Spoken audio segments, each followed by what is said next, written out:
I'm Dr. Tyson Morostiga. And I'm Dr. Derek Moore, and we are your Sports Quacks.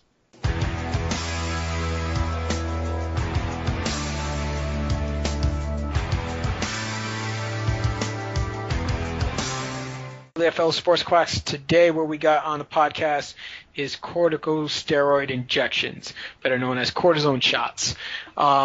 Very common now, especially with Twitter and sports media.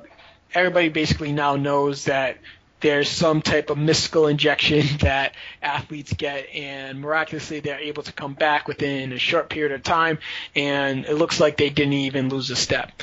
So as sports chiros, we typically will actually end up getting a lot of questions and patients seeking advice onto whether or not they're a proper candidate for this type of intervention.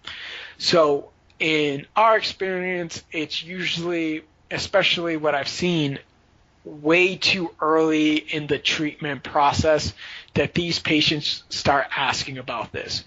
I think it's a little bit more of a society and cultural issue where, as Americans, we're looking for quick fixes, and when we see a premier athlete coming back from an injury within a few days and it said that they got this shot, patients now attribute their injuries to this and say, hey, why not me? Why can't I come back from this?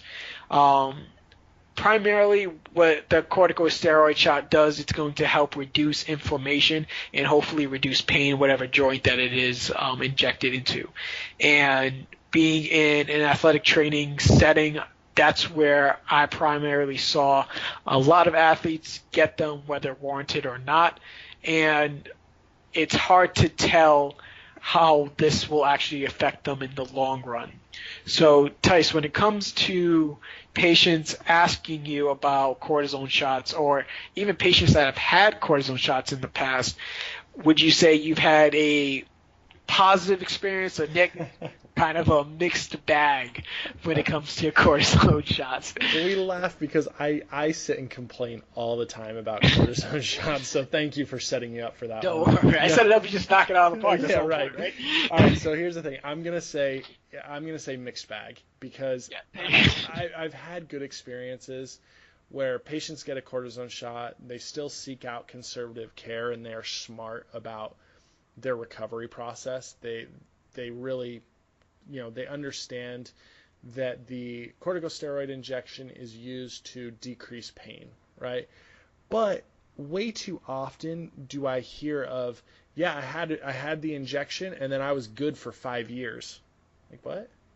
Or I had the injection and I was good for, and those are the good ones, right? Like if you have 5 years of relief, that's actually pretty good. But sadly, I hear the ones that are like, oh yeah, I had a cortisone shot.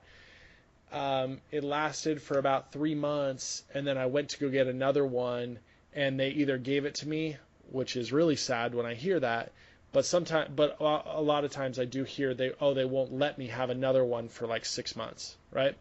And I think it depends on the patient's financial state also. Like if you're paying out of pocket, like I've seen a lot of patients that their insurance won't cover cortisone shots, so they pay out of pocket, and the doctor will give them to them if they request it.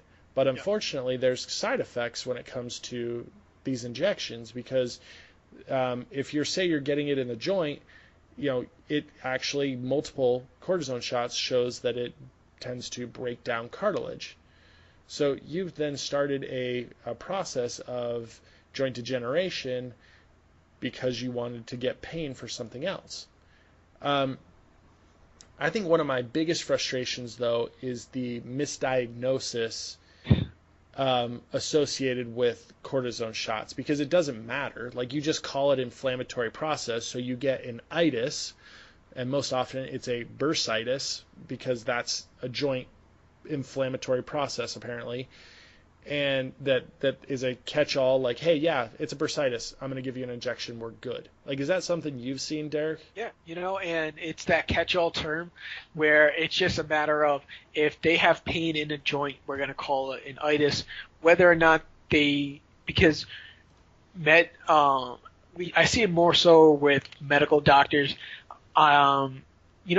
what would be interesting is I'd actually want to talk to maybe like a DO, because I haven't had a cortisone injection from DOs, which has been odd. It's mostly just medical doctors that I've had medical doctors, and then I've also had PTs refer out for the cortisone injections.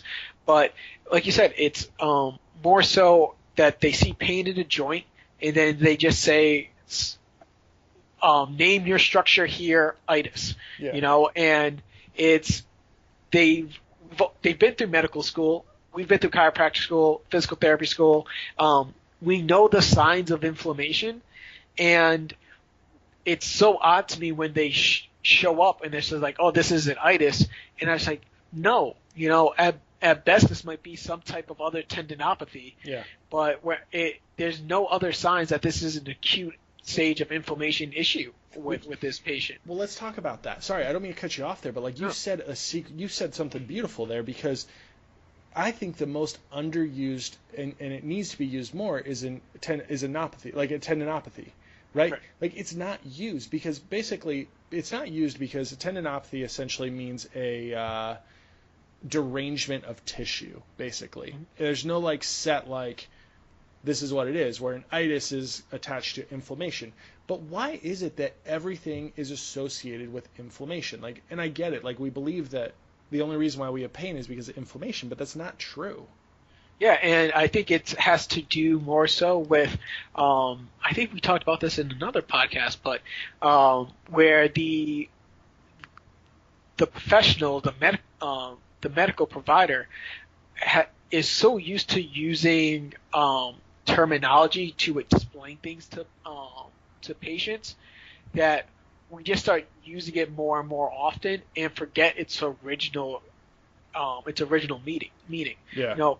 Patients don't care the difference between tendinosis, tendinopathy, and tendinitis, but patients have heard the word tendinitis. Right. So we just use that, and what happens is we start just saying it over and over and over again that we now just become so attached to it. It becomes our normal diagnosis, because I guarantee we pull that medical doctor aside who said like, oh, this guy had hip bursitis, and we tell him, hey, what are the signs and symptoms of hip bursitis? And then how many of those symptoms does this person have? Yeah. And guarantee the only common symptoms, like they have pain. Yeah. That's it. So with that, like, okay, so here's an experience for you. So patient comes in, been seeing them for a long time. I know all of their problems. I know everything that's going on. Went and saw an orthopedic for something different. Something else happened. I can't remember exactly what it was. But basically, patient comes back to me and brings in paperwork for trochanteric bursitis. And this is like screaming in my ears, like somebody just sitting there screaming in my face, like, and it's painful to me because, but here's the problem with this is that I have to be the jerk, and I have to sit there and go, you don't have this. And there is, unfortunately, that feeling of, yeah, well, they're a medical doctor and you're a chiropractor, right? And it's kind of frustrating because, and I'm not saying my patient treated me that way. I'm not. I mean, it's more so in my head, probably in my head than anything. Right. It's not, my patient didn't treat me. My patients are awesome. It wasn't my patient's fault, but I think it was maybe my own insecurity. But feeling of having to go, look, it's not trochanteric bursitis. I'm just going to walk you through a few tests. What did they do to you? Well, they pushed on my hip and I jumped off the table, so they called it a bursitis. And I went, well, yeah, but that's not really how it works. So I said, okay, I said, I'm going to walk you through a few tests. And I went and I put one hand like right on the greater trochanter, like a thumb on the greater trochanter, and the patient didn't move. And I said, okay. And I took my finger and I stuck it on the iliac crest, like right near the SI joint, like digging right in the glute medius, and patient jumps off the table. Like jumps. And I go, look, like if you have a trochanteric bursitis, if I even touch my hand to the TFL, to the tensor fascia lata, or to the IT band, you're jumping and you're screaming at me and you're probably punching me in the face. I said, but the fact that I can push around the iliac crest and reproduce your pain leads me to believe that it's more of a tendinopathy situation than it is a bursitis. Now, here's the thing. If you go and get a steroid injection, most likely it will give you some temporary relief because of like the analgesic process, right? But it's not going to create a long-term relief for you. And so that's my first situation of now, because it was misdiagnosed by a doctor, I kind of look like an idiot who's sitting there saying, oh, this doctor's a moron. But I'm not saying that. I'm just saying, hey, here's, how you diagnose a musculoskeletal issue.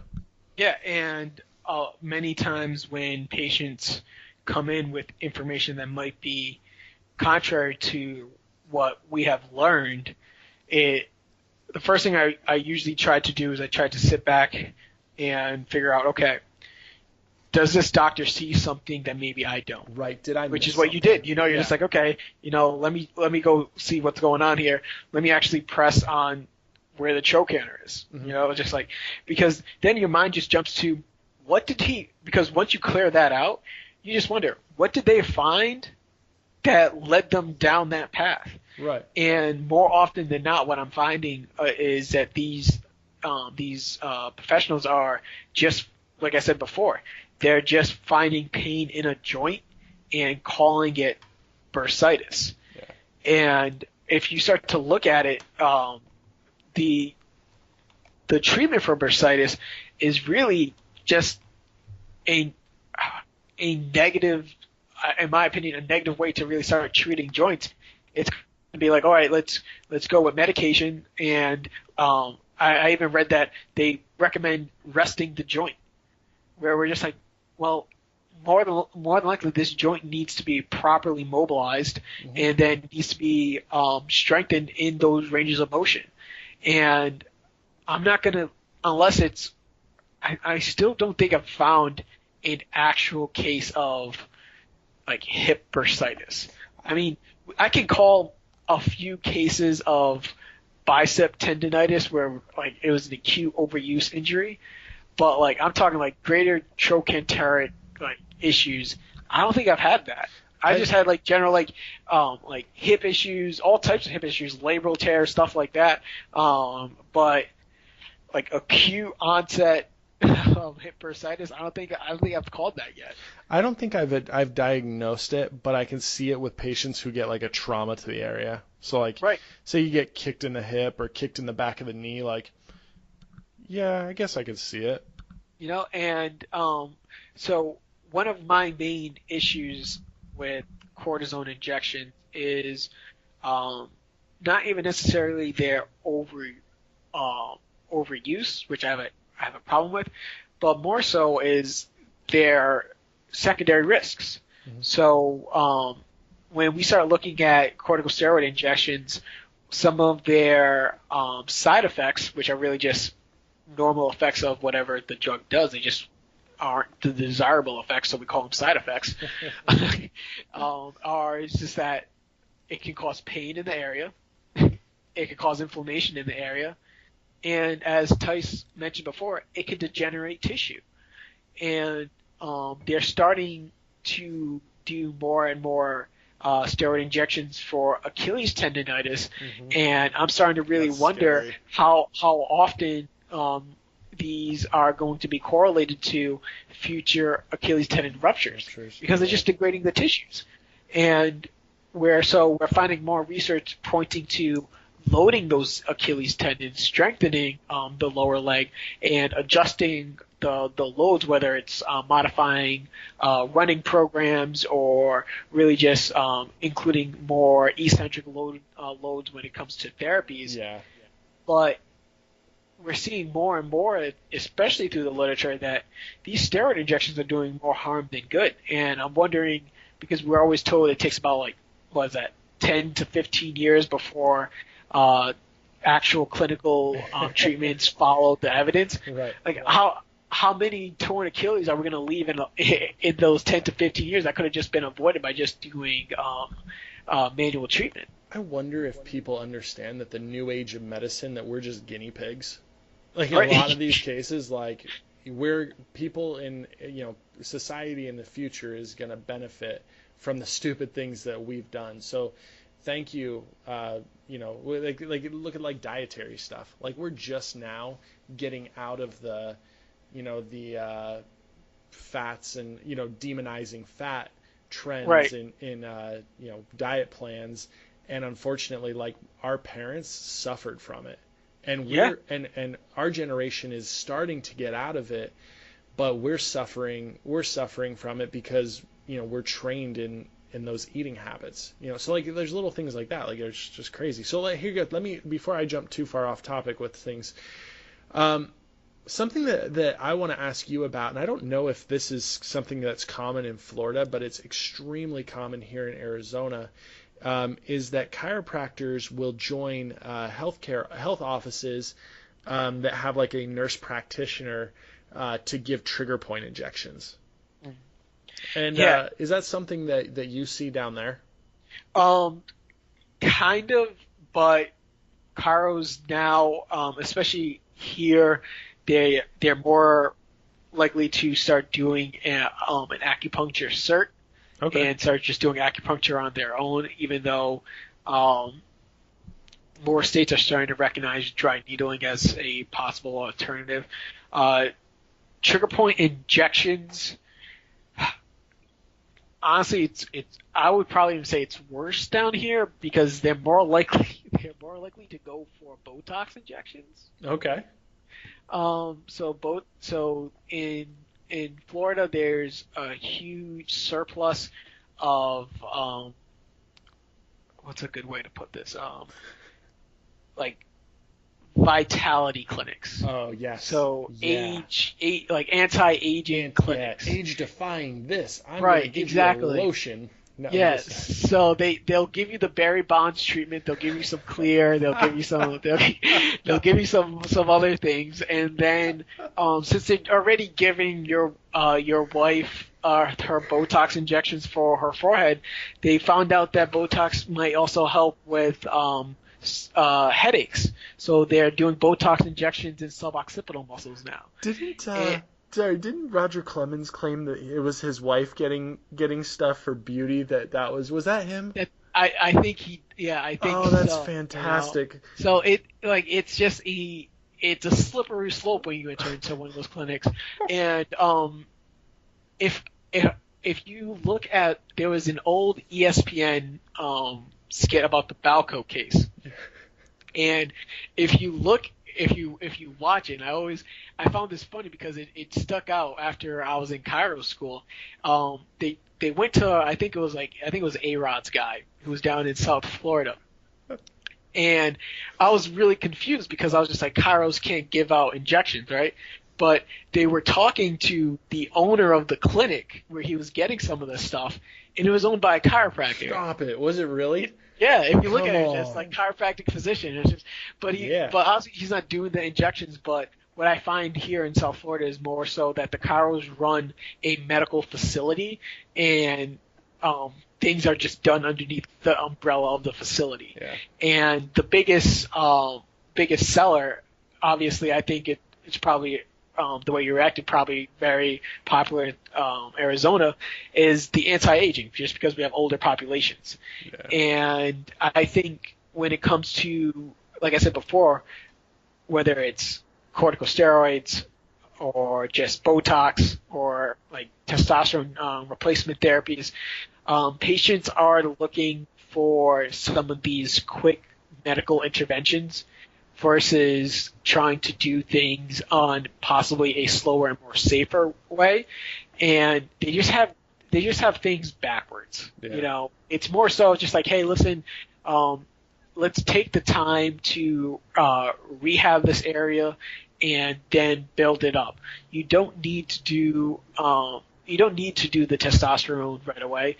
Maybe clean up your diet and start training. It's always funny when guys are talking about doing testosterone replacement, and then start working out. Right. So I was like, what are you What are you talking about? I was just like start working out, see the results of working out, and then start doing the test. do it. But don't go the other way with that. But here's the thing: is like, unfortunately, that's why is it that we have to buy into society? Like, why can't we okay, we know, number one, what is the biggest thing that hinders our profession? It's patient compliance. I promise you that the biggest problem in whether or not we get patients better is patient compliance. Uh-huh. Then why are we buying into the fact that we need to go, hey, I'm just going to give you something that basically decreases the likelihood that you're going to actually do what your physical therapist or your chiropractor tells you to do? Right. Why? That makes no sense. Like, why can't we make a situation where we go, look, you need to fulfill X, Y, and Z before we give you an injection? So it would make things so much easier for us. Now, I want to touch on one thing with Arizona, and some states may see this, but what happens is out here is that a chiropractor who owns a clinic will hire a nurse practitioner and a medical office. So they have a MD who oversees, apparently, and a nurse practitioner who can give injections and has some prescribing rights in the office. So I remember going to a chiropractor and talking to him, and I'm asking about treatment protocols and if it causes patient, improvements, or the prognosis improves. And essentially the response that I got was, well, yeah, I guess it's about the same, but the thing is I go from $50 a visit to $250 a visit. And I'm like, you freaking idiot. Like, you clown. Like, you gotta be kidding me. That's not like, and I get it. Everybody wants to make more money, and I get that. But I see nothing but trouble, and maybe that's my bitterness with these injections, right? Because trigger point injections can be anything from, I think they just inject saline, some have corticosteroids, and I think like the other is like a local anesthetic. I might be wrong. If you're looking this up, or if you know more, hit me up, let me know. I would love to know more about it, just so that I'm more educated myself. Yeah. But yeah, that's mostly what I know. Some sort of local anesthetic, saline, or corticosteroid. Yeah, and it's odd too. So with the saline, it's called prolotherapy. So PROLO, prolotherapy. And what I've actually seen, and once again, this is really just a short experience with it, but prolotherapy is relatively cheap as opposed to a PRP injection. So I've seen PRP injections go upwards to like tens of thousands of dollars. Ooh, nice. when it's not covered. And what I found was that there was some clinicians who was just like, hey, instead of going with the more expensive PRP injection, let's go with Prolo and see how you respond there. Now, I did have one patient see somewhat of an okay response to it, but it's still very, very odd to me because it doesn't do anything. Mm. Because all prolotherapy is, like you said, they just inject saline into the area, and what that does is your body now notices that there's a foreign material in the area and will start to heal around that tissue. Right, and this is your strength. Yeah, the saline won't do anything.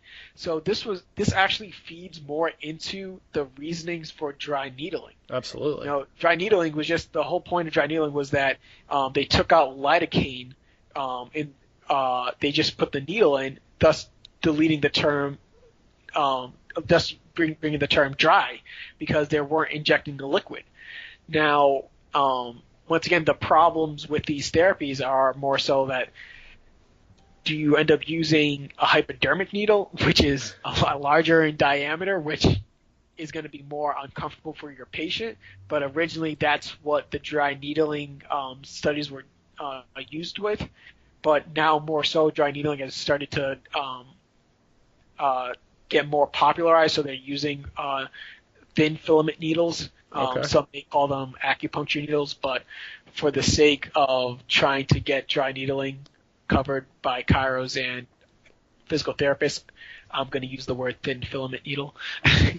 But but it's really just a matter of, okay, all you're doing is you're introducing an object into the body. The body realizes that this is foreign. It sends inflammatory cells to that area to propagate healing. And then once you remove the needle, there's really no major damage to the region, but now you have at least some of those inflammatory cells to the area, which are going to help with healing. Man. But one of my problems with that, which is why I still have to do a little bit more training underneath dry needling, is in a case of a tendinitis. Mm-hmm. Not just a tendinopathy or a tendinosis, but in the case of a tendinitis where there's already, like, we're talking actual tendinitis, by the way, folks, not just the catch-all term that we were talking about before, where there's actually an acute stage of inflammation. How does needling work in that case then there? Because the whole purpose of it is to bring inflammation to the area, whereas there's already inflammation there. Right. So it's kind of a subject that we can get into at another time, but what I guess to bring it just back to where we started when it comes to a steroid injection, there's other means that should be explored prior to starting to just inject foreign substances into the body. And sometimes when your patients hear about these options before they're ready, they're going to become intrigued, and we as clinicians have to start to prepare ourselves on how we're going to handle those situations. Yeah, well, think about it. What's sexier, getting an injection or getting stretching? Right. What's sexier? Like, what to me, like, heck yeah, I'm gonna get an injection. Like, I'm hit, whatever. Like, that honestly is part of it. Like, if you have problems, you want the most advanced medical treatment. Like, and that's one of the hardest things for people is like you go into different knee replacement things or different surgeries for ligament cadaver works whatever, but basically ACL repair, right? People want the sexier thing rather than the thing that works. They're like, oh yeah, give me the leather strap in there, or the fabric cloth, because that's gonna hold better. Come on, people, like, stick with what works. That's my off rant for the moment. But like, you want the thing that sounds cooler all the time. Right, and like we said before, it's what's in the news. It's especially when we're running these sports themed practices. These patients generally do have some idea of what's going on in the sports world, and when they start hearing cortisone shots for these patients, even sometimes when they're starting to see, X guy got back surgery or something, I've had patients come up to me like, hey, am I going to have should I get that surgery that Gronkowski got? And I'm just like, is it helping him? I don't think it's really helping him. It's By the way, where's he on your draft board this year? He's still my number one tight end. Oh, okay, keep going. Oh no, wait. We'll talk about it later, but I'll have to revoke that. Yeah, but it's when your patients start to ask us these questions, even if we don't know about it right then and there, first it's a matter of telling your patients, hey, I don't know enough about the subject to really speak on it, but let me start to look at it and see what I can pull up for you. Because the best thing that we can do for our patients is start to give them a little bit more information.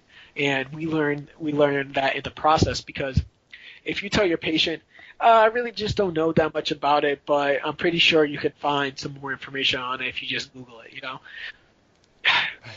Your patient, you don't know what's going to lead them. Right. They're going to end up, they're going to end up on the dark web, and they're going to end up going to prison for 15 years. You don't know what's going to happen. Getting on the weird outskirts of YouTube can get real interesting fast. Exactly. So it's on us to not only be their doctors but also their educators, and we know how to go. I'll say that we should know how to peruse the evidence, really start to look through the studies, find the information that's not completely biased for one side or another, and just present it to them. Even if we have biases, if I see a study that says, hey, cortisone injections are relatively successful after 6 weeks of conservative care for knee pain, and we're coming on to week number 4 or 5, I might bring that up and be like, hey, we've seen that it's been a little bit more successful at this stage. Let's start thinking that this might be an option for you. Leave your ego at the door. If research is showing that it might be beneficial at a certain point, then at least convey that information with your patient, because that's going to be useful for them. Yeah, you see, you said something interesting in there. As trained chiropractors, we're always going to have biases. Like, yep. Unfortunately, like we are, and that's kind of what you do when you pay $200,000 for an education. You buy in, and that's nothing. There's nothing wrong with that. We still get patients better, but you've got to understand, like, you are going to have some bias, so you've got to be willing to kind of take down that wall a little bit to listen. So, funny story here. So I was sitting at the barber shop, right, and I've seen this guy.